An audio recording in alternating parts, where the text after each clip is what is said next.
பாணியில் செயல்படுகிறது அதிமுக. சட்டப்பேரவை நிகழ்வு பற்றி கருணாநிதி கருத்து.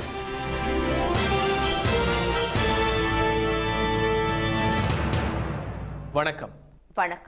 தகுதியற்ற தேமுதிகவுடன் கூட்டணி அமைத்ததற்கு வெட்கப்படுவதாக முதலமைச்சர் செல்வி ஜெயலலிதா கூறியுள்ளார். ஆளுநர் உரைக்கு நன்றி தெரிவிக்கும் தீர்மானம் மீதான விவாதத்தில் இரண்டாம் நாளான இன்று பேசிய தேமுதிக உறுப்பினர் திரு சந்திரகுமார், உள்ளாட்சி தேர்தல் முடிந்த பிறகு பேருந்து கட்டணம் மற்றும் பால் விலை உயர்த்தப்பட்டதைப் போல சட்டமன்ற கூட்டத்தொடர் முடிவடைந்ததும் மின் கட்டணத்தை அரசு உயர்த்திவிடும் என்றார். இதற்கு ஆட்சேபம் தெரிவித்த முதலமைச்சர் செல்வி ஜெயலலிதா, மின்சார ஒழுங்குமுறை ஆணையமே கட்டண உயர்வை நிர்ணயிக்கும் என்றும் இதில் மாநில அரசு பரிந்துரைக்க மட்டுமே முடியும் என்றும் கூறினார். சங்கரன் கோயில் இடைத்தேர்தலை பொறுத்தவரை பேருந்து கட்டணம், பால் கட்டணம் உயர்விற்கு பிறகும் அதிமுக வெற்றி பெறும் என்றார் அவர். மாண்புமிகு உறுப்பினர் ஒரு சவால் விட்டிருக்கிறார். அவருக்கு பதில் சவால் நான் விடுகிறேன். சங்கரன் கோயிலில் நாங்கள் தனித்து வேட்பாளரை நிறுத்தப் போகிறோம். உங்கள் கட்சிக்கு திராணி இருந்தால் தனித்து வேட்பாளரை நிறுத்துங்கள். பேருந்து கட்டணத்தை உயர்த்திய பிறகு, பால் விலையை உயர்த்திய பிறகு, சங்கரன் கோயில் சட்டமன்ற தொகுதி இடைத்தேர்தலில் தனித்து நின்று மகத்தான வெற்றியை நாங்கள் அடைவோம். அதை நீங்கள் பார்க்கத்தான் போகிறீர்கள். உங்களால் முடியுமா என்பதை யோசித்துவிட்டு பேசுங்கள். முதலமைச்சருக்கு பதிலளித்த திரு விஜயகாந்த், ஒரு இடைத்தேர்தலில் ஆளும் கட்சி எப்படி வெற்றி பெறும் என்பது தங்களுக்கு தெரியும் என்றார். இதைத் தொடர்ந்து இருவருக்கும் இடையே வாக்குவாதம் ஏற்பட்டது. 2006 11 வரைக்கும் இடைத்தேர்தல் எவ்வளோ வந்தது? அந்த இடைத்தேர்தலில் ஒரு தேர்தலில் கூட அனைத்து இந்த அண்ணா திராவிட முன்னேற்ற ஜெயிக்கல.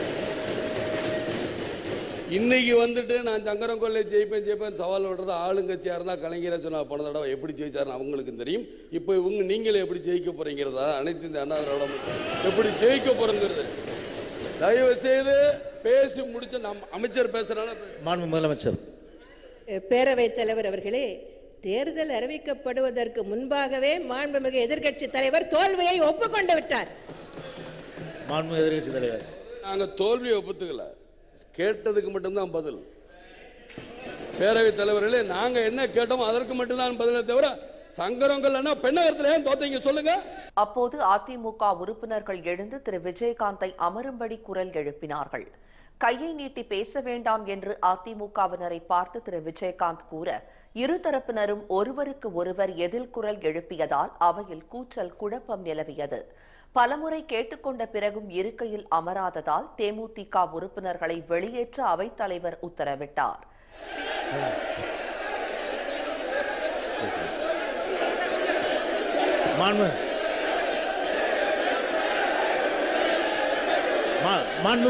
அமைச்சர் அவர்கள் அமைச்சர் பேசுறாங்க, பிளீஸ். அது மரபல்ல. அமைச்சர் எழுந்திருக்கும் போது அவர் கொடுத்துற அப்புறம் வாய்ப்பு தராங்க. பிளீஸ் இடம். மாண்பு வருவாய்த்துறை அமைச்சர், பிளீஸ் இடம்.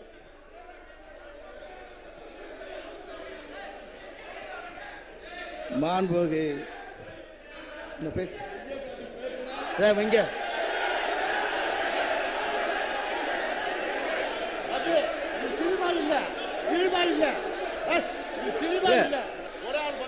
மாண்புமிகு எதிர்க்கட்சி தலைவர் அவர்கள் கையை உயர்த்தி பேசுவது தவறு. எதிர்க்கட்சி தலைவர் அவர்களும் தேமுதிக சார்ந்த உறுப்பினர்களும் அவைக்கு குந்தகம் விளைவிக்கின்ற காரணத்தினால் அவை காவலர்கள் அவர்களை வெளியேற்றும்படி கேட்டுக்கொள்கிறேன். பின்னர் பேசிய செல்வி ஜெயலலிதா, எதிர்க்கட்சி தலைவர் பேசிய விதம் அருவருக்கத்தக்கதாக இருந்தது என்றார். தகுதி இல்லாதவர்களுக்கு பெரிய பதவி திடீரென்று வாய்த்துவிட்டால்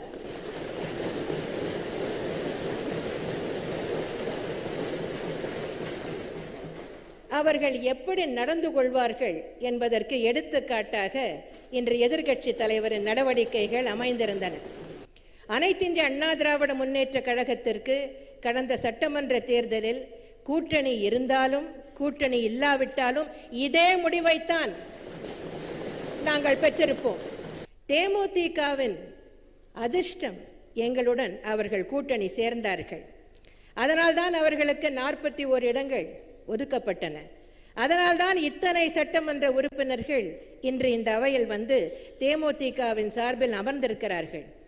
இந்த கூட்டணியில் எனக்கு சிறிதும் விருப்பமில்லை என்பதை இந்த நேரத்தில் நான் பதிவு செய்ய விரும்புகிறேன். என்னுடைய கட்சிக்காரர்களை திருப்தி செய்வதற்காகத்தான் இந்த கூட்டணிக்கு நான் சம்மதித்தேன்.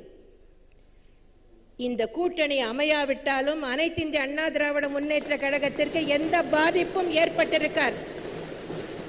அனைத்து இந்திய அண்ணா திராவிட முன்னேற்ற கழகத்தோடு கூட்டணி சேராவிட்டால் தேமுதிகவுக்கு கடந்த தேர்தல் ஒரு இடம் கூட கிடைத்திருக்காது என்பதுதான் உண்மை. தகுதியற்றவர்களுக்கு ஒரு பெரிய பதவி கிடைத்தால் அதை அதில் எப்படி நடந்து கொள்ள வேண்டும் என்பது கூட புரியாமல் மிகவும் அருவருக்கத்தக்க வகையில் நடந்து கொண்டிருப்பதை பார்க்கும்போது இவர்களுடன் கூட்டணி சேர்ந்து அனைத்து இந்திய அண்ணா திராவிட முன்னேற்ற கழகம் தேர்தலை சந்தித்ததே என்று நினைக்கும் போது நான் வருத்தப்படுகிறேன். உள்ளபடியே அதற்காக வருத்தப்படுகிறேன், வெட்கப்படுகிறேன். அதிமுகவுடன் கூட்டணி அமைத்ததால் தான் தேமுதிகவிற்கு எதிர்க்கட்சி தலைவர் அந்தஸ்து கிடைத்தது என்றும் அவர் கூறினார். இந்த கூட்டணி இல்லாவிட்டால் அவர்களுக்கு தேர்தலில் ஒரு இடம் கூட கிடைத்திருக்காது என்பதுதான் உண்மை என்று குறிப்பிட்ட செல்வி ஜெயலலிதா இனிமேல் தேமுதிகவிற்கு இறங்கு முகம்தான் என்றும் தெரிவித்தார். முன்னதாக அவையில் திரு விஜயகாந்த் உள்ளிட்ட தேமுதிகவினர் நடந்து கொண்ட விதம் குறித்து நடவடிக்கை எடுப்பதற்காக அப்பிரச்சனையை உரிமை குழுவின் பரிசீலனைக்கு அவைத் தலைவர் அனுப்பி வைத்தார். ஆளுநர் ஆட்சியில் சங்கரன் கோவில் இடைத்தேர்தல் நடத்தப்பட்டால் தேமுதிக தனித்து நின்று வெற்றி பெறும் என்று அக்கட்சியின் தலைவர் திரு விஜயகாந்த் கூறியுள்ளார். சட்டப்பேரவையில் இருந்து வெளியேற்றப்பட்ட பிறகு அவைக்கு வெளியே பேசிய அவர் இதை செய்தியாளர்களிடம் தெரிவித்தார். கருத்தை சொல்ல அவங்க விடவே மாட்டேங்கிறாங்க. கருத்தை சொல்ல விடாம எதிர்கட்சி தலைவருங்கிற சும்மாவது எதிர்கட்சி தலைவருக்கு ஒரு அந்தஸ்து கொடுத்துட்டு பேசக்கூடாதுன்னா என்ன சொல்றது?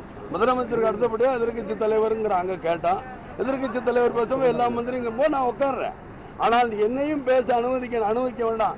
அப்படி நீங்க திரும்ப எவரோ ஒருத்தர் கையை நீட்டி பேசுறாரு, என்ன நீ கை நீட்டி பேசுறேன்னு கேட்டால் அது தப்புங்கிறாங்க. அவர் யார் சொன்னதுன்னா 19 பேசும்போது என்ன பிரச்சனை கொண்டாலும் சந்திக்க தயாராக இருக்கிறேன். கையை நீட்டி பேசணும்னா எங்களும் சும்மா இருக்க மாட்டாங்க, யாரும் சும்மா இருக்க மாட்டாங்க. சவால் விட்டாங்க. சங்கரங்கோயில்ல தைரியமாக இருந்தால் திறன் இருந்தால் சந்திச்சு. நான் என்ன சொல்றேன், போன உள்ளாட்சியில நீங்க ஒரு கட்சியிலும் ஜெயிக்கலையா? அப்ப போனல கூட்டணி தானே இருந்தீங்க, அப்ப எங்க ஜெயிச்சீங்களா?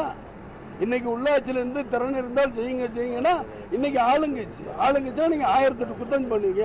யாருக்கு வெளியே தெரியும் இவங்க தப்பு பண்றது? யாருக்கு தெரியும்? நான் அதான் கேட்டேன்.